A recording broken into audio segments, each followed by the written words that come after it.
In this video, we are talking about my experience of meditating 640 hours straight during 4 Vipassana retreats. So this video is going to be actually my honest testimony, my honest experience from my point of view, how I was able to meditate non-stop 160 hours within 10 days. And I've done this 4 times. So I'm actually going to give you the comparison of first, second, third, and fourth Vipassana experience. This is the Vipassana experience meditation retreat in complete silence, where you don't talk to anybody, you don't interact with anybody, you basically just meditate 16 hours straight, provided you sleep 8 hours. But in my opinion, you are constantly in meditative state. And in this video, I'm going to actually describe by what I mean by that. And so I'm going to start with my first experience. And this was the first Vipassana experience in Bali. This was Buddhist temple in northern Bali. And during this experience, I was first time introduced to this technique, which is the Vipassana meditation technique, which is basically Buddhist tradition and is based on observation of your own self. And so you are basically introduced to this meditation right away. You are in silence. You are constantly in the state of observing your body, observing and scanning your body from head to toe. And as I was experiencing Vipassana in this Buddhist monastery, this was a very different experience compared to my second, my third, and my fourth Vipassana, because this was actually Vipassana with the Buddhist monks. And during this time, we were not really doing anything but just meditating in silence, observing and scanning your body, which, by the way, was very difficult for someone who never meditated before, someone who did not have any experience. And so, tell you the truth, I went there with intention to open my heart and to heal my chronic pain, because I did have, at that point, I did have chronic pain in my lower back, and also I did have chronic bladder infection. And when I say chronic, meaning like I used different antibiotics and it wasn't helping for a period of 6 months plus. And so I went there with intention really to open my heart and heal myself. And guess what? During this time, you should sit in that position. Obviously, we're not using chairs. We are just sitting in that lotus pose, and preferably on the mat. And if you cannot sit in this position, you can use pillows. However, it was so painful that I don't know if this was day 4 or day 5, but I felt like I'm just gonna die from this pain. And I remember very specifically that I surrendered to this pain, and I surrendered to that feeling of I can't take it anymore. And as I surrendered to that feeling, the next day I woke up and I had no pain whatsoever. I'm talking about lower back pain. So that was very interesting, because I felt like on day 5 or 6, something shifted. And then I kind of finally started to realize this energy, because the more you meditate, the more you realize that you are not this body. You are actually energy. You are energy, and you start experiencing that energy. And that is the purpose of Vipassana, to show you that you are this energy on that physical level.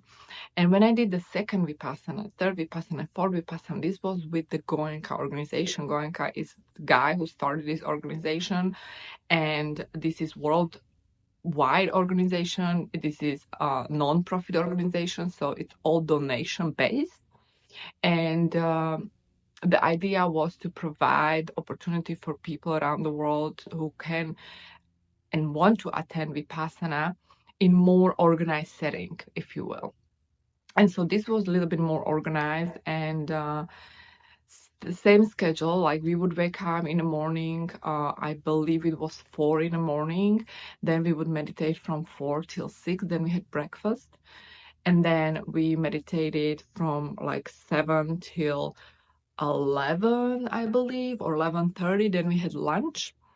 And then after lunch, we would meditate till basically 4:30 or 5. Then there was a tea or fruit. And you can only eat when you are first timer. When you come to this retreat second time, you don't get anything but tea. And so that is actually sort of the intermittent fasting, which is something that obviously your body is not used to. But once you actually start eating like that, you start cleansing your body. I remember I was drinking water heavily. Like there were days when I would drink like probably like 15 bottles of water. And it was just because inside of me, I felt like I'm burning. Like literally the energy was doing the work.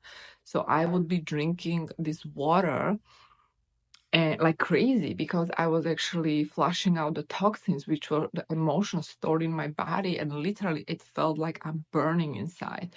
I also remember there was a guy who told me that he completely healed his eyesight, like suddenly he can see very clearly before he was wearing glasses. And all kinds of stories that people heal themselves. So without actually any interference, you have access to this energy that you are not aware of in your regular life because we are so preoccupied and we are so lost in that illusion of separation. In fact, we don't even know who we are. So after that first experience in this beautiful, beautiful place in northern Bali, monastery, I felt first time in my life that my heart was open and that I was connected to everything and everyone around me. Literally, I felt this bliss, peace, joy, love, and connection to everything, to the nature and to animals around me, to everything basically. I felt this oneness that I never felt before, and I felt deep sense of knowing that I am part of this divine intelligence that is in me and all around me. And this was I never felt this before. Maybe I felt like this when I was a child, but then I just felt so separated and I felt anxious. Then I felt depressed after difficult time in my life that I decided to take this Vipassana meditation retreat. And this Vipassana meditation retreat completely opened me up to absolutely different dimension, if you will. Was it difficult? It was absolutely difficult. I'm not going to lie to you, because the first time when I was sitting in this meditation, I just was going crazy. You're going to actually literally challenge yourself to the point where you feel like there is nowhere to go, nowhere to hide. So what you got to do? You got to surrender. And that is actually the beautiful opportunity to surrender to who you really are.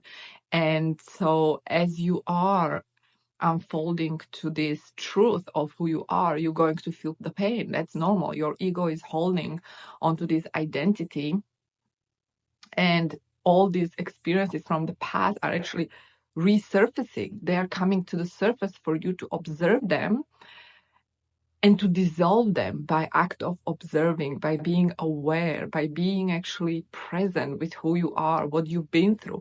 You are dissolving these blocks, these pains, these accumulated pains in your body, in your physical body.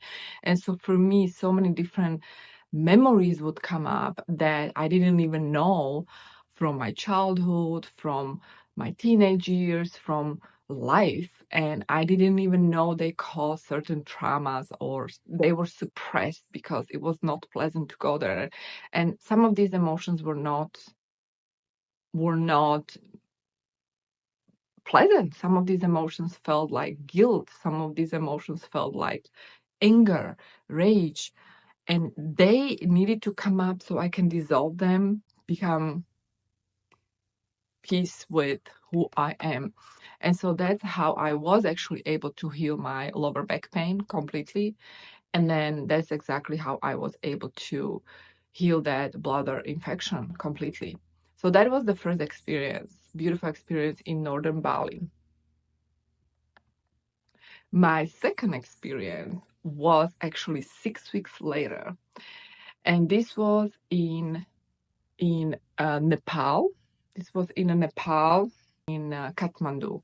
Now, this one was by that goenka organization. And this was a very different experience. What happened? Because it was during Christmas, because it was 6 weeks later, I feel like it was too soon to take another retreat, which I don't recommend. Once you go through a retreat like this, you're going to process things and it's going to take time.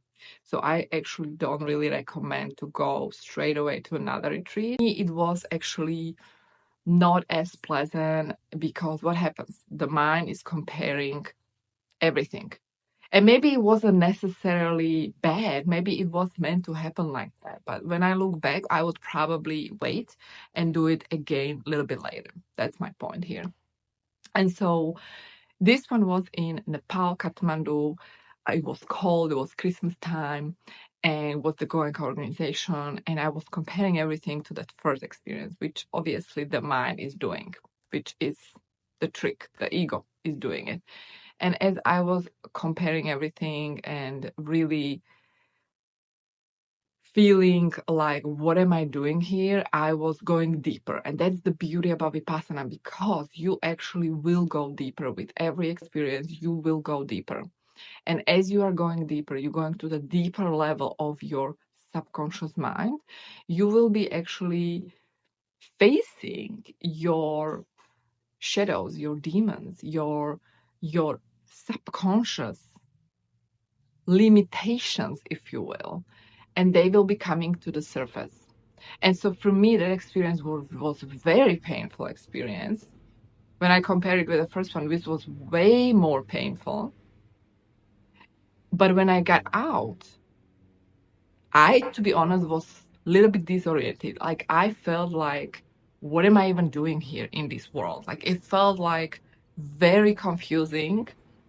But down the road, it prepared me for what I needed to become, who I needed to be and who I needed to become. So it did help me to heal part of me that back then I did not even know that I needed to heal. I did it because my intuition told me to go there. And so after this experience, I took time to process and really integrate into the 3D world, because obviously the point of Vipassana is not to escape the world. The point of Vipassana is to actually accept what is, make peace with who you are, and then return back to the reality and live your best life with full acceptance and knowing the truth, in my opinion. This is my opinion, right? Then I took a break, and probably I didn't, for the 3 years, following 3 years, I was just living life, practicing law, running my business as an attorney, living life, right? And then I did my fourth Vipassana, which was in Hawaii. And this is because I felt like I am in my life, in my business, in my work, I am on this crossroad suddenly that I need to change things. And I knew that the answer is to go within. And so I decided to go for my third Vipassana experience, which was in Hawaii, beautiful place, in the nature, small Vipassana experience. Some of these Vipassana experiences is like 40, 50 people. Some of them are like 200 people. Very different experience. All my experiences were like small group of people, 50 people. But this third one was because I was actually suffering from panic attacks. Panic attacks as a result of just working hard, you know, living my life, running my business. And these panic attacks were pretty severe. And so I knew that I'm going to heal myself. I knew where to go and what to do. And so I went to this third Vipassana retreat. And I remember during one of the meditations, I was sitting on the mat and I had this panic attack coming. And if you are someone who has experienced panic attacks, you know what I'm talking about. This is the time when you feel like you want to run. You want to get up and run. You are experiencing the fight or flight. You have this adrenaline in your body and you want to run. The last thing you want to do is to sit with your emotions. But I also knew that this is the moment for me to rewire my brain, rewire my brain, my neural pathways, and to change how I feel as a result. And so my brain was on fire because I was this overachiever who was working hard. And so I knew that I need to sit with this emotion and I need to surrender again, surrender to the pain, if you will, accept what is and just observe. And as I was sitting there and I felt like I'm gonna die, because that is how the panic attack plays out. Like you feel like you're going to die, you feel like you're going to explode. As I was sitting there and I surrendered to this pain, to this craziness that was going within me, suddenly it just melted away. And as it melted away, I healed myself. And what I mean by that is I never ever again had a panic attack. And so as I was sitting there, literally in that moment, just by observing myself, by surrendering to that pain, I rewired my neural pathways. By act of observing and not reacting to it, I rewired my neural pathways and I no longer experienced panic attack. No longer, it was gone. So again, this confirmed to me that I can heal myself, how powerful I am, that I have this ability in me to work with this energy and I can overcome myself. I can surrender to that higher intelligence that is within me and all around me. And so this was absolutely beautiful experience. At the end of this retreat, I again felt like my heart open and I just felt so connected and I felt so much in peace. I remember walking down the street, people were like looking at me, and what happens is like you change energetically, your energy shifts and your aura is just huge. And so obviously people looking at you, they stare at you, they don't even know why. You're just glowing, okay? You're just glowing. And so that was a beautiful experience that I am so grateful for. And then 6 months later, I did another one. And this one was in Northern California, also goenka organization. And again, this is beautiful because it was exactly what I needed. This was right before the COVID happened, right before. In fact, I got sick there, and I believe that maybe I got sick there because some people had actually COVID already. This was like December 2019, right before COVID. And I remember I got out and there were news full of COVID starting. The COVID was happening, the COVID was starting. And I just felt like it prepared me for what is coming. It prepared me for what's next. And I was ready. I was ready to actually step into my truth. And I also remember during that retreat that and it was a combination of that retreat prior to that, which was the one that I experienced the panic attack. And I actually got a very clear message that it's time for me to speak up my truth. And I no longer can just practice law and be hiding behind this identity of lawyer. And I need to come out of that, box that I was hiding in and really speak my truth. And my truth was my book that I channeled. And so I decided to finally publish that book. And I decided to start coaching people and be really who I am. And when I say who I am, meaning whatever the source is doing through me is me. And this was the sign that I needed to open up and surrender to the source. And so it all adds up. So if you are someone who is feeling like you don't know what to do in your life, you don't know where to go, you're sick and tired of experiencing your reality and you're searching for something deeper, I say go for it, because Vipassana is one of those experiences that will show you the truth, your truth, the truth that is at the same time universal, right? But it is experienced through your point of view, your individual point of view. And so this experience is something that I will always go back to when I feel like everything else failed. This is something that will never fail me, because you are sitting there in your rawness and you are facing your own self. And that is how you realize how powerful you are. that you actually don't need anybody to give you any blueprint or how to. You're going to have downloads. I also had downloads. Like, the thing about Vipassana, you can't really write, you can't really do anything, you can be creative, but my creativity opened up so much. I literally had a day when I felt like, oh my God, I just got so many of these downloads. I could write like 10 books right now, because you are actually accessing higher level of consciousness, and this information wants to actually flow through you, right? And so again, you're going to realize that you don't need any shortcut. You actually sit there. This is not shortcut. If you're looking for shortcut, this is definitely not that kind of retreat. Okay, so I'm just being honest with you. But if you're looking for profound, life-transforming experience that is painful at the same time, I say go for it. So this retreat, I did 4 Dr. Joe Dispenza retreats, so I'll do another video where I talk about these 4 different experiences with Dr. Joe Dispenza, which was very different experience compared to Vipassana. Hope you enjoyed this video. Let me know what do you think. Let me know what is your experience with Vipassana. If you've been to one of the Vipassana retreats, if you have any questions, please do leave them below. I would love to hear from you, and I will see you in my next video.